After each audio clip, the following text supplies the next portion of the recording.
Hello, and welcome back to another Smoke Signals podcast, and now video. We ignited this story back in March with episode 1 of the Hurry Up and Wait 3-part series. From the title, you can see you're now listening to episode 2. I recommend giving the first episode a listen. This series follows the Grand Ronde Wildland Fire program, and in this episode, we'll be exploring the fire technician's experience. We knew after the first episode we were going to need more visuals to properly tell this story. So we came up with the idea of continuing this podcast in a video platform. We've never done a podcast like this before, but like you'll later hear from Civil Culture and Fire Protection Manager Colby Drake, it's about overcoming and adapting. 3 months have passed now, and it's a rainy June morning. It's a little after 8:30 a.m., and the fire techs have gathered at the Natural Resource Department to start their first day of a 3-day training. They go through introductions, some of the returning techs seem familiar with each other, and catch up. The new fire techs are very distinguishable by their clean and new-looking boots that they wear. As an outsider, it's fun to experience this start with them.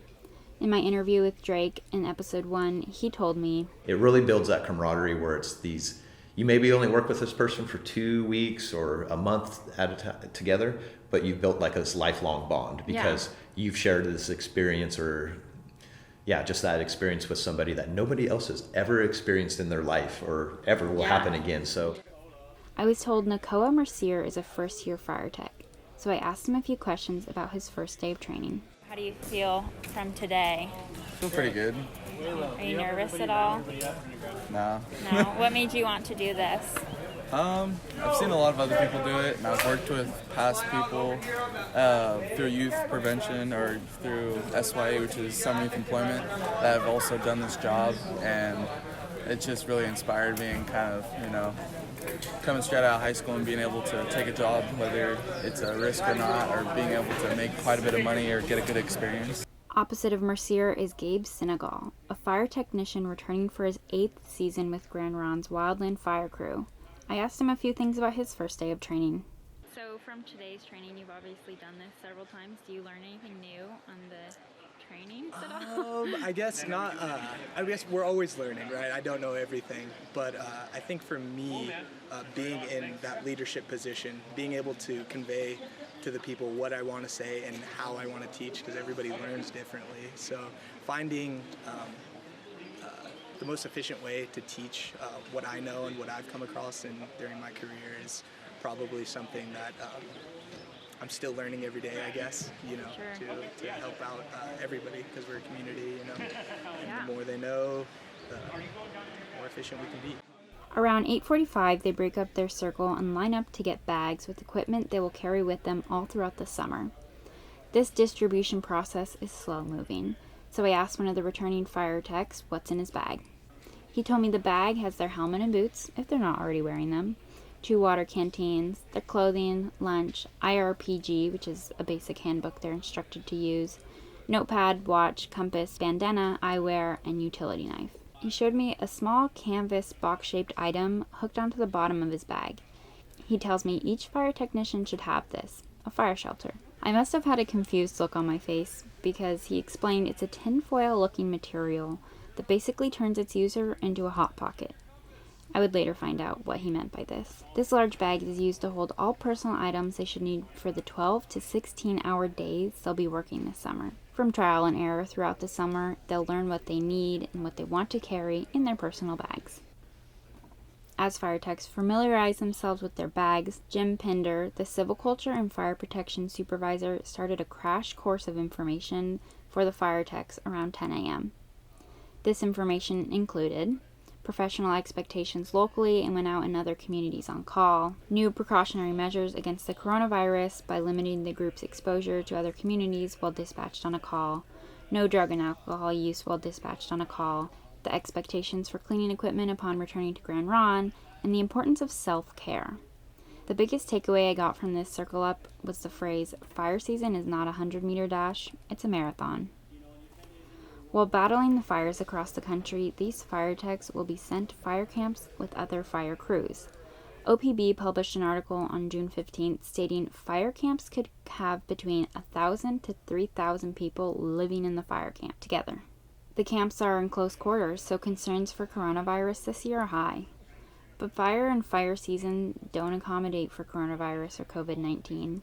So firefighters are taking precautions, but it's another risk they must adapt to this fire season. I asked Gabe Senegal about this. Are you nervous about anything? I guess COVID kind of that, but anything else? Yeah, me a little bit. I mean, I do have a baby on the way. Oh, So congratulations. I've had to take the same precautions as if I were pregnant. Yeah. You know, I don't want to expose my wife to anything like that. So I guess that I am a little nervous, but I mean, it's a job and you need to be able to pay for things, so it's a necessary risk. And this is the Hot Pocket I was told about. This is the fire shelter simulation practice. Once it's taken out of its compact box, the fire shelter can't be used again, so they use retired shelters as practice. Drake told me during the demonstration each fire shelter costs about $400. Luckily, the fire technicians have avoided situations where they need to use these shelters. A few of the fire crew leaders said they have never actually used one while out on the line, which means while out on the line of fire.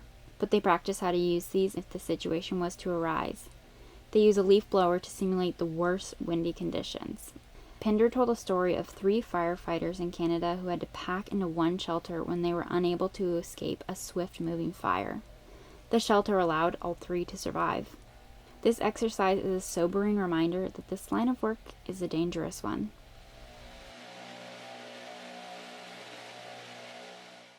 At 11 a.m., they're scheduled for a hike as a way to try out their new gear and get comfortable in what they call their greens and yellows.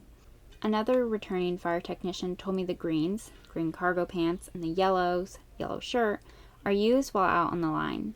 Some of the new fire techs are more recognizable again as new fire techs with their bright new yellow shirts. They're very clean. They are each given 2 pairs of greens and yellows for the fire season.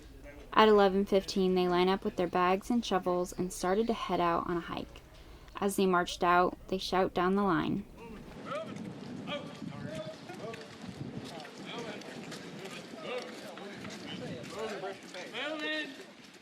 This chain of yelling may seem a little silly while out in a parking lot, but it's training the techs for when they're dispatched and have to help each other avoid hazards that could come to them if left unaware. They return from their hike, very hungry, around noon. Around 1:15, they have a little more downtime after lunch to fill out paperwork. Colby Drake told me normally this training would last 5 days, but due to COVID-19, they've had to condense it into 3 days. How many days of training do you do? Yeah, so typically we do 5 days of boot camp week, but with this year we're doing a little bit of a modified version, so looking at probably 3 days by Wednesday we'll be done with this and have our manifest ready and be up on the board available nationally. How do you think the fire techs are feeling this year, just from today's training? I always feel like it's interesting when we have the rain that comes in. It's always like the Grand Ronde way to do things a little bit different than normal. But I feel like they're figuring their way through everything, meeting new people. It's always a stressful day, I can imagine, for everybody's first day coming in. But for the returners, I think it's an awesome opportunity. You hear everybody starting things up right now and working, so it's teaching. What protocols have changed? Yeah, so big things for us is going to be cleaning.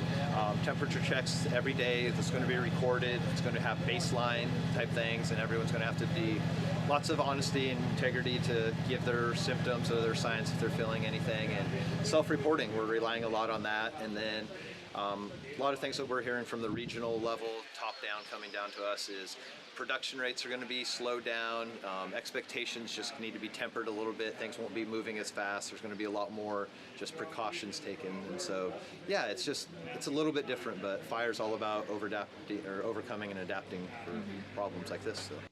At 1:30, they start more training. Breaking up into groups of 6, they go into designated areas to learn about things like mapping, trucks, how to use the hoses, some tools, and radioing.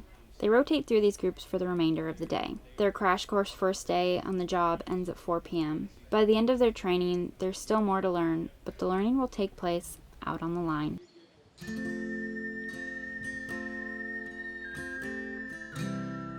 Follow along the Grand Ronde Fire program with Smoke Signal series Hurry Up and Wait.